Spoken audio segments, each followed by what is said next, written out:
So, good evening, all. Thank you so much for joining on Thursday evening. Welcome to Blue Skies Leadership Dialogues. This is the third edition for this year. And I was always, wondering, is there a set template for leadership? Is there a format for leadership for someone to follow? Is there a thumb rule that, people can follow and become a very successful leader? Every time I was curious about that topic, I was always given an answer no, both within and outside. There is no set template for leadership. So every leader has got a very unique way of being successful. And that's why I thought, we run this series of being very curious about, what does different leaders do in the industry to be successful? How do they drive results? What do they bring into the table in terms of professionalism? How they show up as leaders?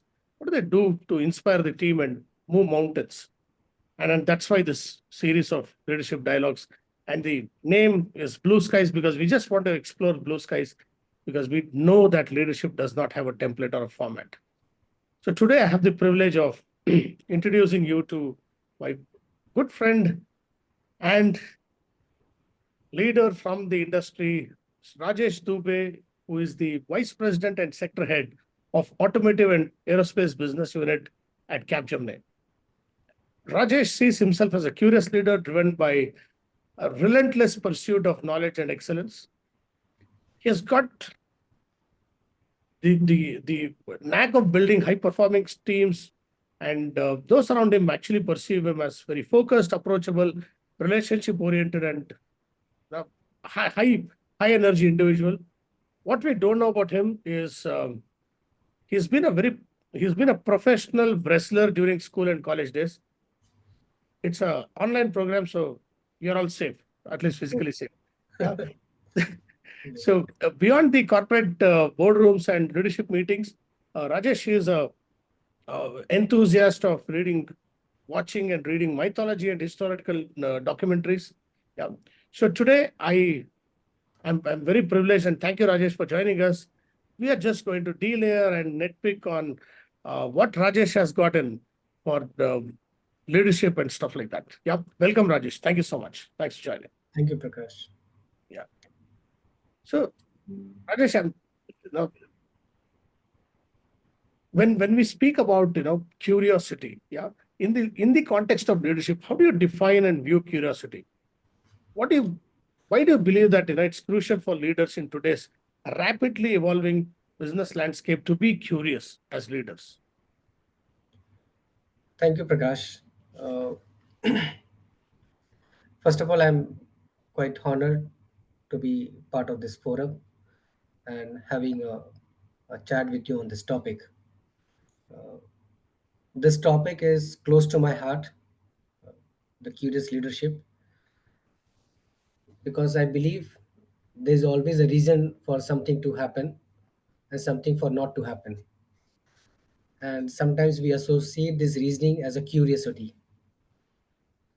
So when I look back and reflect on how I'm surrounded with great people around me, uh, I find two of my boys keeps me curious, two of my sons, my wife who keeps me curious. Most important, the people with whom I share uh, almost 8 to 10 hours of working every day, they keeps me curious. And I started looking at how this can be understood.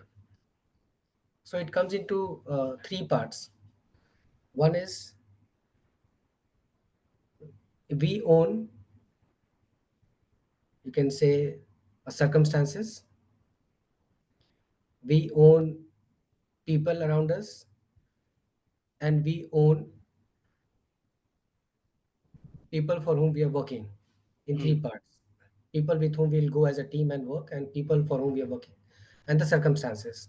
Now, all this requires for us to be exhibiting two sets of skills, because I believe curiosity is a skill, not something which is born with people. So it has got a basic emotions, which may be happiness, sad, and it has got a cognitive side to it, which is if you're happy, are you excited about it? If you're sad, Are you nervous about it? And then the exploration part of it. When you bring all these things together, ecosystem which flourishes you to be in that space, then the curiosity index comes in. So that's how I look at it. So many organizations which you see would rate a situation saying that they have filed 1,000 patents, 2,000 patents. So that means they are surrounded with curious people. You'll find some organizations where the average age of the leadership will be quite less. That's a curious organization. It doesn't mean that the people with aging are not curious, but that means there are people who have been giving the importance to come and uh, be part of the role. Second, there will be situations where there's an aspiration to a role, whereas typically what we see in industry is there's an years of experience to a role. Mm. Okay, but is there an aspiration to a role?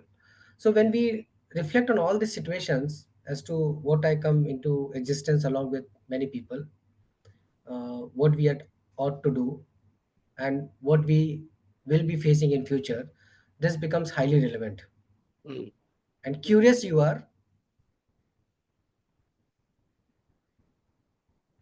evident that you will have a great professional and a personal career. That's how I look at it. Fantastic. Very, very nice to say, no, that curiosity is not just something that you're born with, or Yeah. it's not just a natural trait, it's also a skill. And Yes. very nicely explained about, what factors lead to being curious. So that intrigues me, saying that as a leader in constant changing business landscape, how can you foster the culture of curiosity for the teams? Yeah. So when we say this word itself, the constant change, Prakash, that itself is the genesis for all curiosity. Mm. If there is no change, the curiosity takes a backseat. It's not that it doesn't happen, but the change makes us to be curious. And curious is also always associated with asking a question. And I'll give you an example. When you see a very focused event happening in the military, a sharpshooter team is prepared. They are prepared not on the day the event happens, they are prepared from years and years.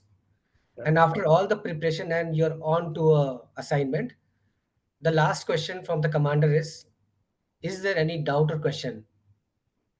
yeah, And the answer is expected always no.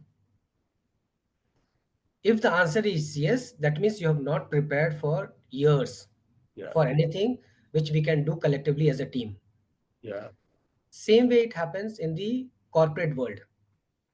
Corporate world brings out lot of activities, okay, lot of environment for the people to be curious enough to know, mingle with each other. And I'll give you an example. When you hire a people, they do a lot of sessions whereas they excite the people to know more about the organization. When they bring in the ecosystem, they keep multiple traits of them choosing what to do. Then they bring out programs, coaching programs, and they keep choosing best of the people and take it forward with the intention that when there's a call from the client that hey, are you the best to help me out to sort a problem, then we rise as a team. That's where the curious team comes into picture. So this Mm. is how I look at it, in a way of a constant changing world, and I try to mix it multiple things, the professional, the personal, and deriving a example from uh, something which happens around us. Brilliant.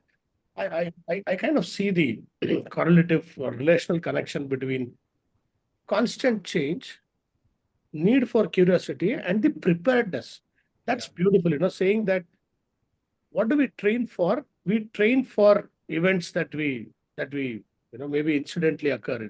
So we train for war, we Yes. train for challenges, we train for solving problems. And to be curious Yeah. beforehand that something might come up, and to Yeah. train ourselves to be curious is fantastic. I mean, Yeah. great. Sure. Curiosity often involves, that experimentation, exploration. Sometimes you fail, sometimes you succeed. How do we find the right balance between allowing the curiosity to take its shape, between, let's say, a decisive decision, this is what should happen. Maybe there are set templates to work on. How do you balance between these two? So this is how I understand this. Okay, uh, when we try to balance things, then our curiosity takes a backseat. Mhm. How do we enable the curiosity in an environment where there is a high stake involved, there is a focused outcome required? And I'll give you certain examples. There is a situation that we get a request from a client that there's a problem statement and you need to come and help me out. Now, the problem statement may be a single line statement, or it may be an aspiration for the client to work with us and then explore about a problem. Now, there are multiple ways to go it. Hey, give me a complete requirement document, and then I'll come and work for you. Second, we'll let the client be with the problem and help them to explore that. What are the different dimensions of the problem they have seen, or what is the different dimension of new step they want to take it forward? So, suppose we ask them to go for a design thinking workshop. Suppose we take them through an exploration of event and all. There's always a constant thought that there's something we want to achieve, and that is nothing but a single line statement which the customer would have given as a problem statement, or it may be a scenario which you have evolved, that customer problem statement is not this and that. So if you are focused with the intent to be part of the space, Mhm. contribute in that space, show collaboration, and in a time bound bring an outcome, then the exploration is always required. Mhm. But if you are in a continuous nagging, looking to derail the situations by putting only queries, because queries are always understood as curiosity, but I don't think so. Putting queries and question is one part of it. Showing intention to be participating, collaborating, servicing. If that intention is coming out into a curious leadership, that means we are open to exploration and giving an outcome. So that's how I look at it. So it's the judgment of the team itself and the leader. If they are prepared well, they will be exploring with a positive outcome within a time frame. That's how I look at it. Mm. Interesting. So, when people say question the status quo, yeah, you're saying, just don't stop at the questioning, but there is also more to it. You need to Yeah, participate, you need to collaborate, you need to contribute, and yeah, you need to be willing to, you know, fail and succeed and learn from it. yeah. So, as leaders, how can we cultivate a culture that not only tolerates curiosity of what you said, but also actively encourages it? So see, leaders are formed with three constituents: the person himself, the ecosystem in which the person belongs, Mhm. and the outcome expected from that person. In all three parameters, the person exhibits a particular behavior and outcome, and that's where the leadership is defined. Now, this leadership has to be shown in the full life cycle of an organization. And what is the life cycle of an organization? There's a purpose, and there are people to achieve that purpose. Okay. Now, and I'll give you an example. Suppose we go for hiring a person for an organization which has to be curiously led. Mhm. Then instead of asking a person, hey, what you have studied, what you have done and all, there has to be evaluation around what are the areas where this probable candidate is looking to know for our organization. How do that person see a purpose in us? Mhm. What is that this person looks to contribute to us? And when you go with that, you have inculcated a curiosity into that candidate before hiring, and that helps you to build it from the bud itself. Mm. Because one more thing, Prakash, I always speak out on this topic is we are always put up into a situation where questions will come and we have to answer. Uh, So the curiosity is always taken a backseat. It always assume that too much of questions, nothing will come out and all. But if we follow as a corporate culture of building people to ask the right questions, answers will always follow. Yeah. And with the intention of a cognitive skill of participation, collaboration, and all. Yeah. Outcome always follow. So outcome is a byproduct of curiosity. Brilliant. I A mean, second example is age. It's always understood that the people who have aged are mhm, less proficient. People who are less aged may be more proficient. mhm, But if you look at the scenarios, Sachin was playing as proficient as much he can do at the age of 42, 43 also. But if you look at some of the players like Lender or Novak or Nadal, they challenged the senior people at the age of 16 or 17. yeah. So only thing which keeps them hooked up in a way that they can be a leader in the space which is already occupied or need to be created is the curiosity part. And it has to be started from the very early stage. Second, I will give a technology dimension. See, all what tools and processes are always created, they're always created in a static mode. Now is the world of a iterative evolution.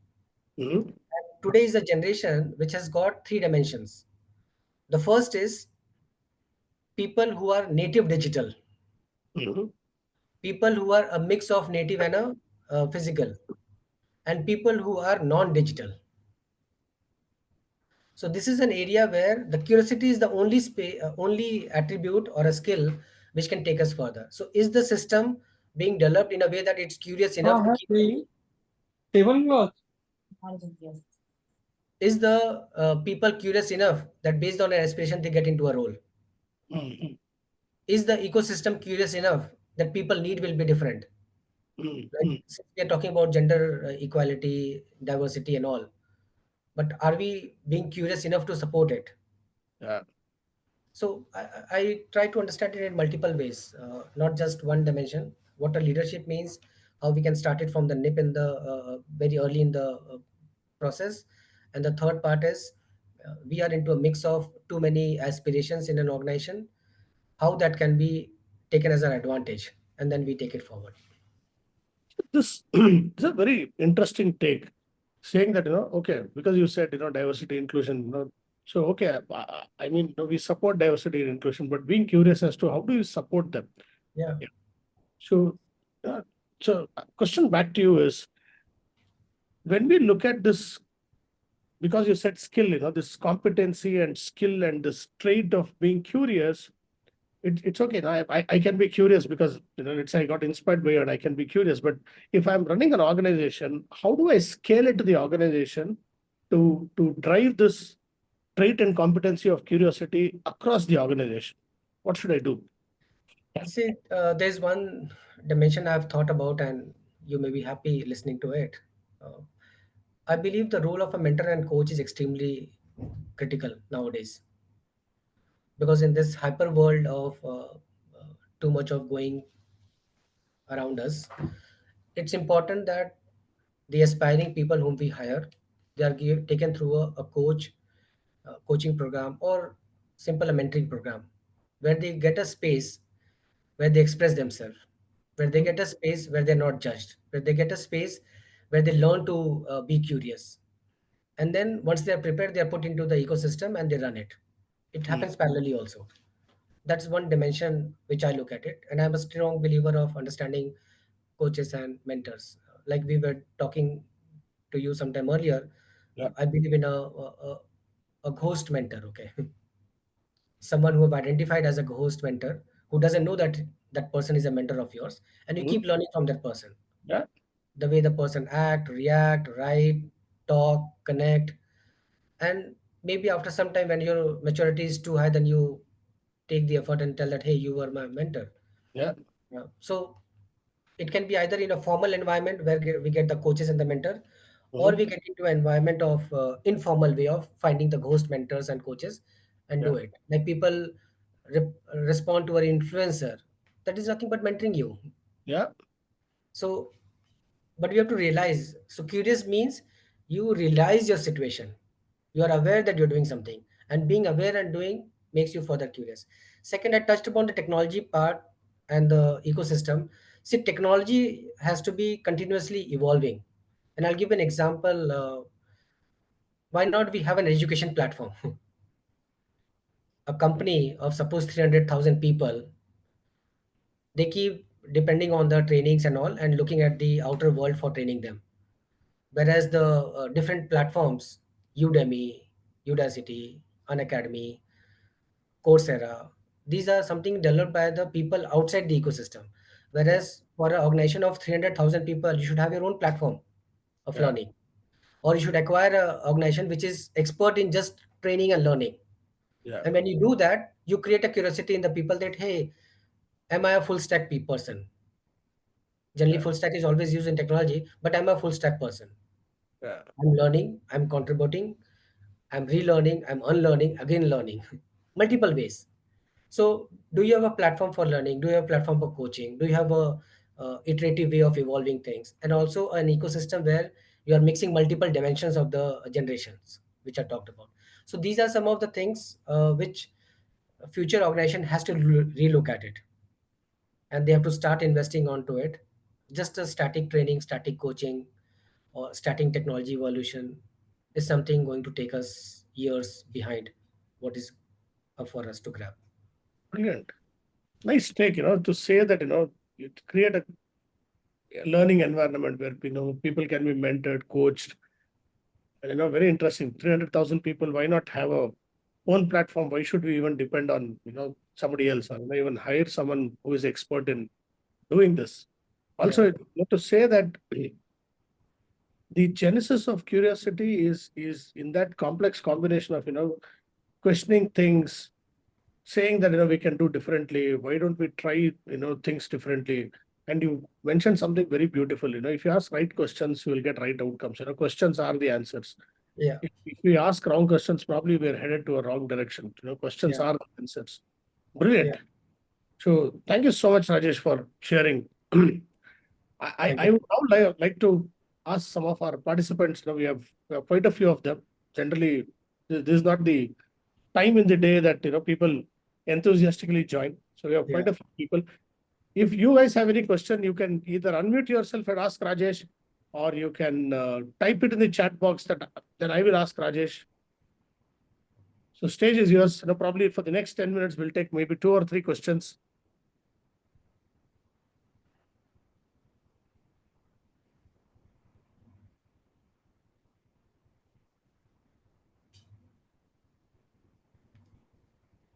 Curious sessions should have Some some questions. curiosity. Yeah, some curiosity. If you can't unmute yourself, you can probably put it on the chat.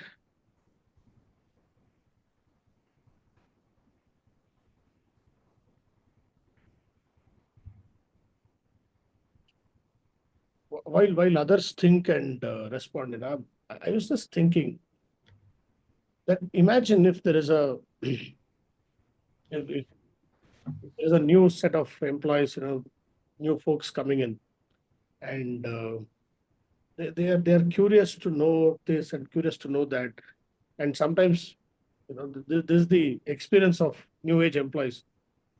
We have been there, done that. Some of the managers or leaders do not allow them to even think forward. Yeah, Forget about allowing them to be curious or experiment and fail. They're not even allowed to think. We've been there, done that. Just do this. Just follow the template. That's the message given. They're yeah. they're kind of cut off even before they start thinking aloud. So how do what's your message for those kind of leaders or manager? See, first of all, I feel happy that the youngsters who are coming to the workforce, uh, they are much ahead than what I was there in my ages when I joined.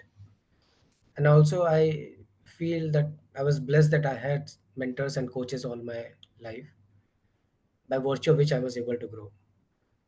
So I will recommend that anyone who has put certain years of experience in the industry should reflect back and recollect who all were part of the journey who helped them succeed.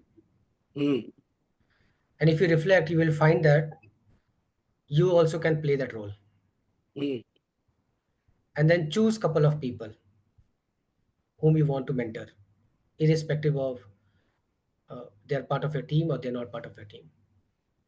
And when you do that, possibility is very high that you will learn faster. Mm. The person whom you are coaching is always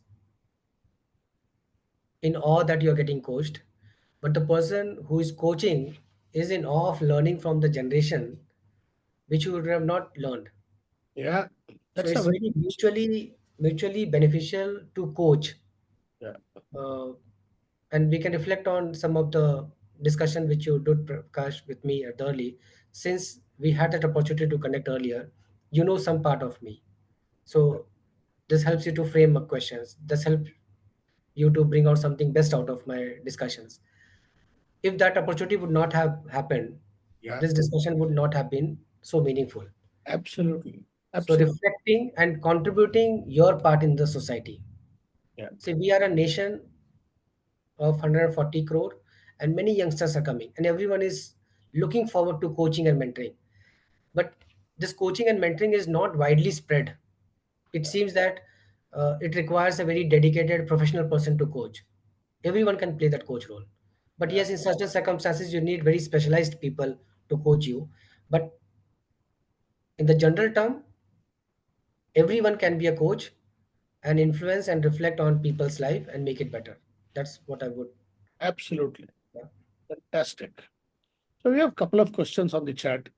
Mahesh Subramaniam asks, how does how to handle how to handle challenge changing market situations along with technology and diversity, which Indian organizations are looking at.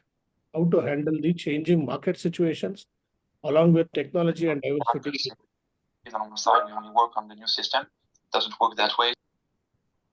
Yeah, Yeah. So, Mahesh, thank you for asking this question. So there are multiple ways to understand the current scenario and in the context of the Indian organization. At the moment, the current scenario is the person has to be aware of what is happening around. And if we are in a technology space, it's important that we put enough time to learn about technology, and there'll be less people who would be interested to teach us, but more people to give us a direction. The onus is on us to learn about technology. Second thing is, always technology has a backbone. Like I talked about curiosity. Curiosity has a backbone of basic human emotions: anger, happiness, sadness, all those things. And then our cognitive is built. So same way, if we look at this changing world, changing market situation with the technology and diversity, you will always have something as the backbone. In technology, like Java forms the major for all the technology stack, major of the technology stack. Oops form the major technology stack. And then on that, it keep on building it.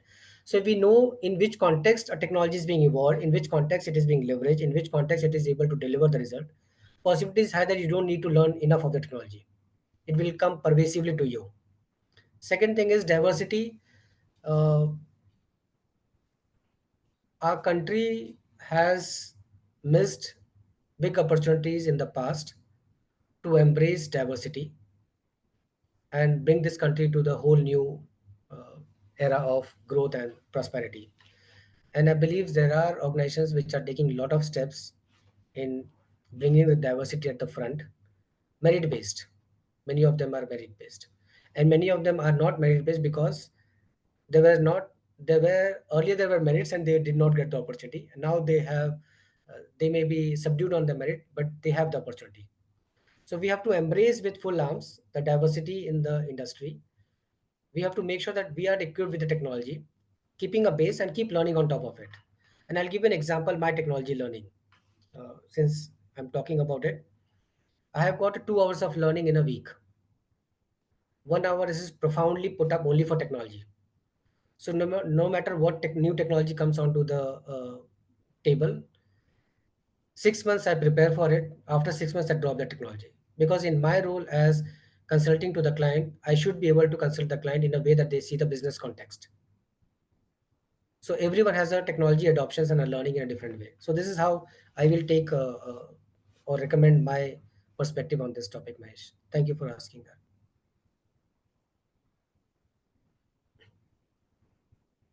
sorry, I was on mute. Thanks, Mahesh, for asking this.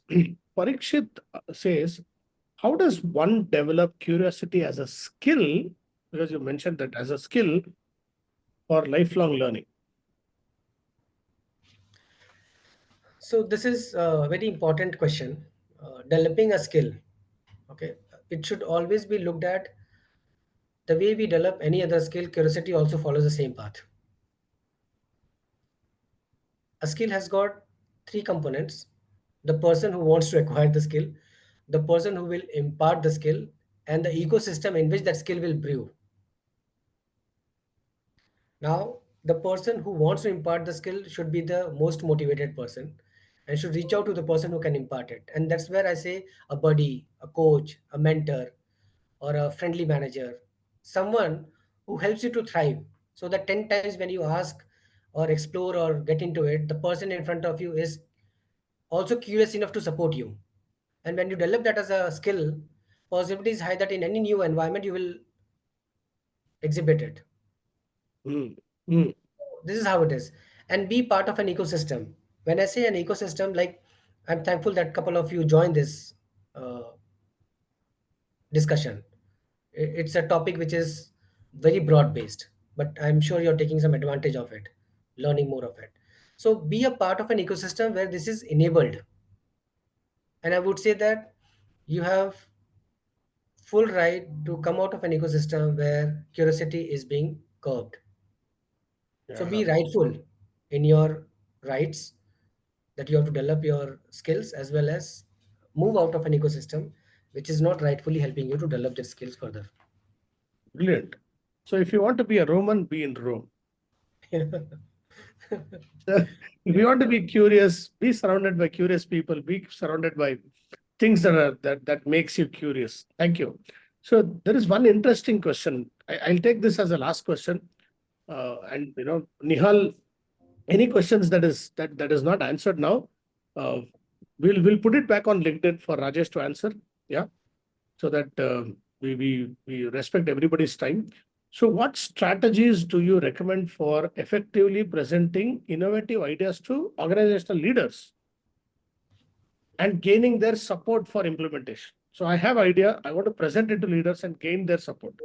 How do I do it? So, this is by Bharat.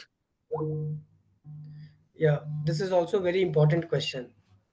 See, when we present an idea, we always answer to a problem. So change the game. Be curious to explore more. What is that problem you are going to address with no answers, no solutions? And when the curiosity is developed enough, bring onto the table and get to a discussion. And I'll give you an example of a curious child. When a child says that I like chocolate, doesn't says that please buy me a chocolate. Would you be also having a chocolate? I love pets. How about we uh, going and keeping or buying a pet? They don't say that, hey, I want a pet. So this creates a curiosity in the person who is attending to it and then answers you. So suppose you have a great, and this is also in the consulting part, Prakash. If I have to answer, in the consulting, the basic hypothesis that you question, that what I'm responding to, does it evolve further questions? Yes. Okay, respond to that, respond to that. And then when you get onto the discussion table, first put the question: is this something you're looking for? Are these your situations? Are these the area where you want to work? Do you think what we have recommended has come out in a way you were thinking about? So when you put a questions and then do it, your judgment is kept aside, biases are kept aside, and you are making it an open-ended discussion by which the person in front comes into the discussion and starts contributing. So I will say that whenever you're presenting an innovative idea, be curious about talking about that idea in a mode where judgment is not there. Hey, I have a great idea. Why don't you look at it? No. Hey, I've seen this as a problem. I've understood this problem in so and so many ways. Do you want to understand how do we go about solving it? That kicks in. So I have been using this, uh, the way of approaching it. Brilliant. I hope this answers your question. Brilliant. So that kind of brings us to the end of today's leadership dialogues. Thank you so very much, Rajesh, for being you really put me in thinking. I wish if I'll probably go back and look at the recording and look at my own expression as you were speaking, and I was totally engrossed in thinking, in what areas of my work and my body of work, are we curious? Are we doing the right things, both in personal and professional life? I think curiosity is a very key thing that drives a lot of our behaviors. So thank you so much for sharing. Thank you so much for joining. Thank you so much. Thank you so very much. Thank you, all of you. Thank you, Prakash, for inviting Thank you. me. And thank you all who have joined.